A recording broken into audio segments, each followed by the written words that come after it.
My friend Tim lives in Washington State, and he's a real close friend. And a lot of times we talk about what happens to him and his experiences on the job site. He does construction sometimes. He's a manager. He has his own business. I did an interview with him that I really want you to see.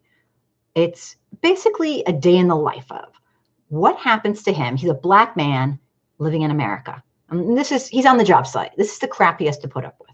Check it out, please. As I'm working on a project, the young white woman that I was working for said that I was a bully. And it was at the end of the day. So I'm totally taken aback. I'm like, I'm not a bully. You thought you did a good job that day? Right, I did a great job. She said I was just a little bit too fast for the other people. So whatever I was doing, I needed to, slow that down. And I said, well, did you ask the person you're talking about, was I a bully? And she said, no, it was your voice on the radio. And so I guess at that moment, I was saying to myself, well, maybe I sound intimidating, or maybe I'm just Black, and so I'm a little bit aggressive, and there's something going on. Yeah, for the white people who might not know this, there's a stereotype that is pervasive and purposely perpetuated in America of this angry, it's a stereotype of the angry Black person. You must have been pretty shocked when she said that to you. Like, what? Well, I was taken aback. So I asked the young man, I said, was I being a bully to you today? And he had no idea what I was talking about. And so I'm like, okay, well, she's trying to get into my head here. So we got another young lady in, and she was about 24, 25. And we do communicate with radios. So she called the young lady a smart ass over the radio. In front of everybody? In front of everybody. So everybody. It immediately, put me into a little level of shock. So I called and I said, listen, don't call her a smart ass, because I knew why she was calling her a smart ass. There were white people who were on that radio as well. And I've never heard her speak to them like that. And I said, don't you speak to this young lady like that, as long as I'm here. Now, remember, she's my boss.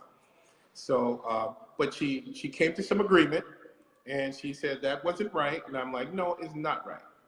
And so eventually the young lady left because she couldn't take any more of the microaggression.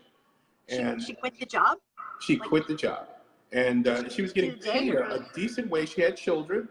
She had bills like all of us had, and she was doing about $31 an hour. So it was a decent job for a young woman. This is only in like one 5-day. That's right. And so from there, we get another young man in, and he's a Black man, a nice Black brother, a handsome fellow, and his name was Ivan. So she comes up to me and says, he doesn't look like an Ivan. So I said, well, maybe he looks more like a Tyrone or a Leroy. And she said she didn't mean it like that. And I said, you know what? You meant it just like that. She knew what you were alluding to. Right. You meant it just like that. I can't give you a pass this time. And she just kept doling it out. Just doling it out. That same day, she put me in charge of the detail. So now I'm running it. And the first thing that comes out of her mouth, if they don't do what you tell them to do, then you make them do it. And that's really not my management style. There was a young man that worked on my project, and now it's my project, and he says to me, you are very articulate.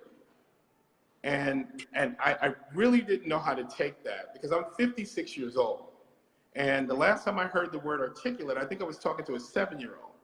And that 7-year-old was, the grammar was great for somebody who was 7 years old. So I said, if I'm articulate, what am I supposed to sound like? So quickly in my mind, I thought about Fat Albert and the gang. And I'm like, well, maybe I'm supposed to sound like that guy who, can't speak English, and that's the only person you've seen. But this young man has been around. He was a veteran.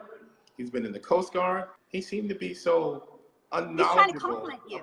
Yeah, he seemed like he just did not have any dealings with people of color, or Black people, I should say, that I said, thank you.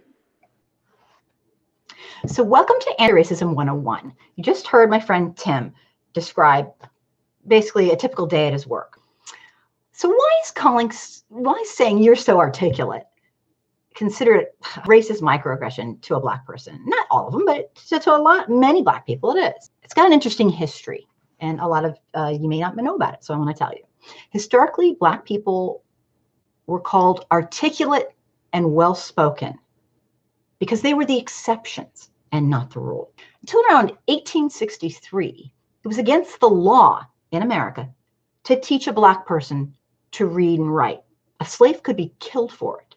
White folks who educated Black people could have their homes burned down. I mean, they'd get thrown in jail. They could be basically harassed or ostracized by society or worse. Vigilantes of good old boys would round up to intimidate you.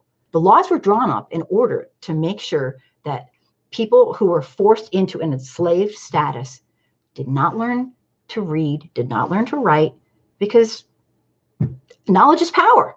And they wanted to keep the people as ignorant as they could. Their worst fear is that people who they had barbarically enslaved would become educated, become leaders. And there were tons and tons of times where people rebelled in little and large ways, but allowing them to be able to read, they'd know what's going on.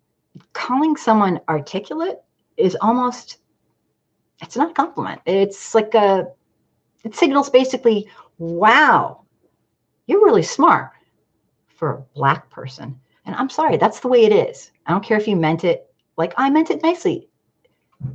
Don't use that word. It has a lot of historical power and strength. Thank you for watching Anti-Racism 101. If you have any questions, please put them in the comments. I will answer any questions. This is for you to become educated about, for white folks to become educated about our real racial history. Don't be shy. I'll help in any way I can. And I hope I see you at the next Anti-Racism 101. Please subscribe and ring the bell if you're not already a subscriber. And I'd love to hear from you personally, so you can PM me as well. See you next time.